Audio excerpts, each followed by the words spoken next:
Hello, Leo, Sun, Moon Rising, and Venus Signs. Kamusta kayo? Sana po'y nasa mabuti kayong kalagayan. Welcome back po sa Star Tarot. At kung bago kayo rito, welcome din po kayo. Please subscribe, like, share my videos, and leave me a comment kung nakaresonate po kayo.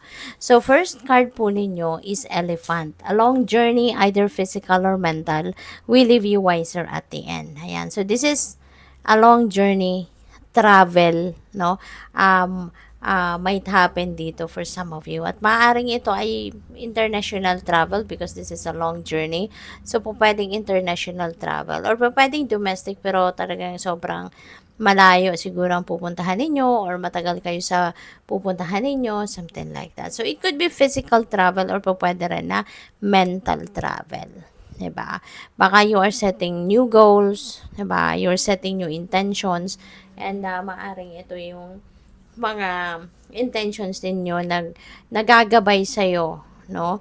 Or magpupush sa'yo, magmamotivate sa'yo na magsipag, magtiyaga, mag-persevere, no? And this could be a long term. Kumbaga, long term ito na pinaplano ninyo. Apo, pwedeng long term goal yan, no? So, good luck sa'yo. So, we have younger man. Ayan, Leo. Maybe you are going to be dealing with a younger man.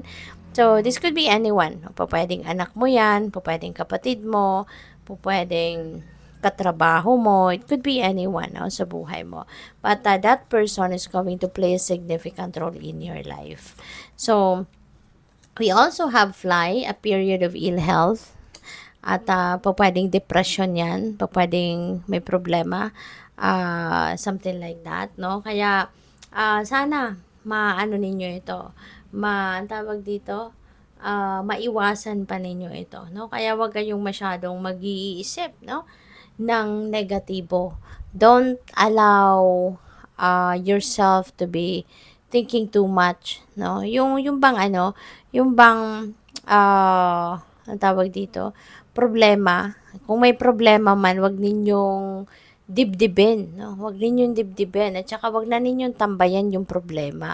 Kapag alam niyo na kung ano yung problema, na figure out mo na kung anong problema mo, edi isang tabi mo na yan, hanapin mo na ngayon kung ano yung solusyon. Yun ang pagkaabalahan mo.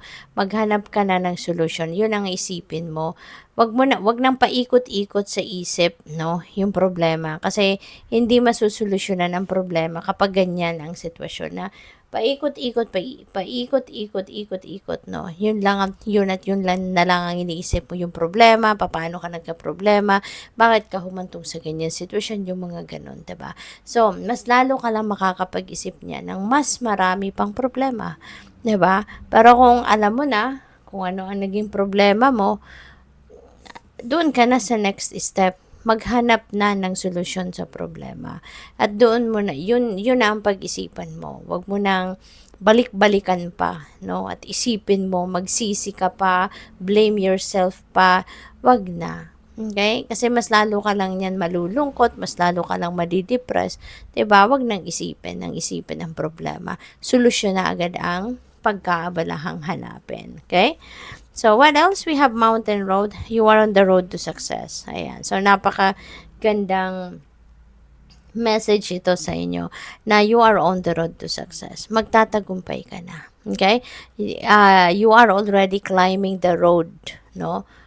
Papunta doon sa taas, sa tagumpay, no? Sa pinnacle of success. Papunta ka na doon. Kaya, yun na lang ang pag-isipan mo. 'Di ba? Kung papaano mo na ito mapagtatagumpayan at mabilis mong mapagtagumpayan ang kung anumang bagay na to. Kaya, pwedeng related yan sa career ninyo, sa business ninyo, sa trabaho, or pwede rin, ano, na yung you are on the road to success could be ang pagtatagumpay mo sa pag-solve sa problema, 'di ba? So, pwedeng ganun din 'yon. But yes, wag na kayong mag-isip kasi mai-stress lang kayo. Magkakasakit lang kayo niyan, 'di ba? So, what else? Be always think positive, all right? So, we have push through any insecurity. Kasi otherwise, 'di ba? Parang sinasabotahe mo din ang sarili mo dito, Leo. You know, when you are thinking of ah, something negative katulad no ng insecurity. Katulad lang ito din ng takot, no? Na kapag 'yun ang patuloy ninyong inisip ng inisip, 'yun ang nararamdaman ninyo, nai-insecure kayo, wala din kayong pupuntahan.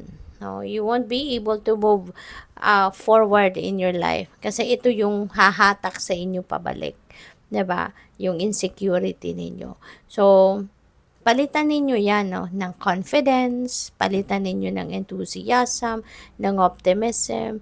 Positive thinking lang tayo lagi. Positive energy lang ang i-allow natin na yun ang babalot sa sarili natin, sa buhay natin. Okay? Para magagandang bagay, magagandang sitwasyon ang dadating sa buhay natin. Okay?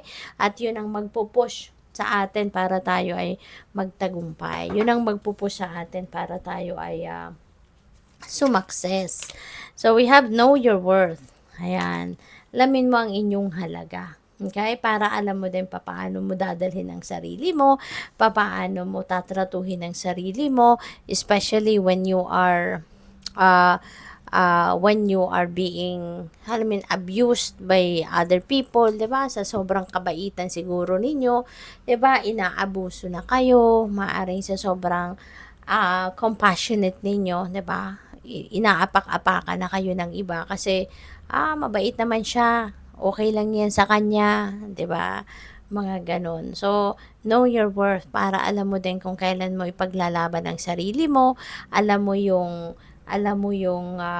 hangganan, no, yung limitasyon na hanggang sa kailangan na ninyo siguro din ngayon na mag-build kayo ng inyong boundaries, healthy personal boundaries. You know, isa din yan siguro sa magagawa ninyo para bantayan ninyo, no, yung kapakanan din ninyo. Na hindi kayo mababypass ng iba, hindi kayo aabusuhin ng iba. 'Di ba? So, what else? We have, keep your heart open. Okay? Laging bukas ang inyong puso. Hindi lang sa pag-ibig, no? Hindi lang sa pagmamahal, kundi bukas dapat ang puso natin para sa mga iba't ibang klaseng oportunidad na maaring dumadating. Kasi kung closed off tayo, 'di ba?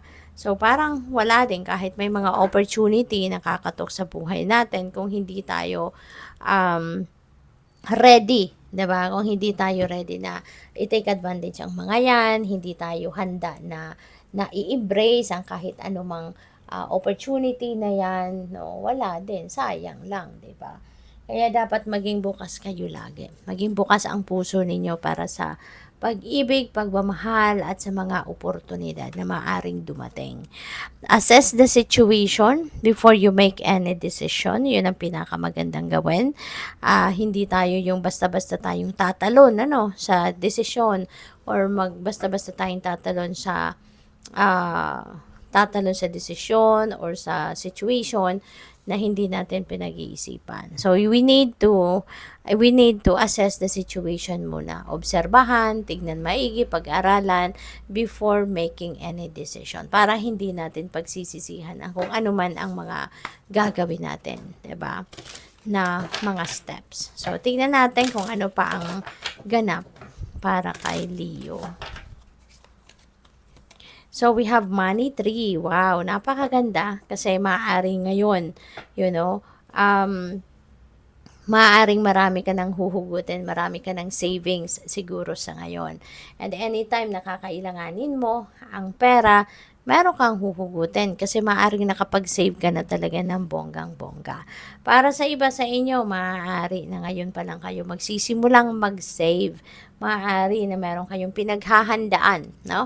Maaaring meron kayong mga plans, no? May mga future plans kayo na may maaaring mga big purchases, mga ganon, no? At ngayon, pinaghahandaan mo na or nagsisimula ka ng paghandaan yan. Pwede rin ang iba sa inyo, you are preparing for your retirement, diba? Kaya maaaring yung savings na yan is for your retirement.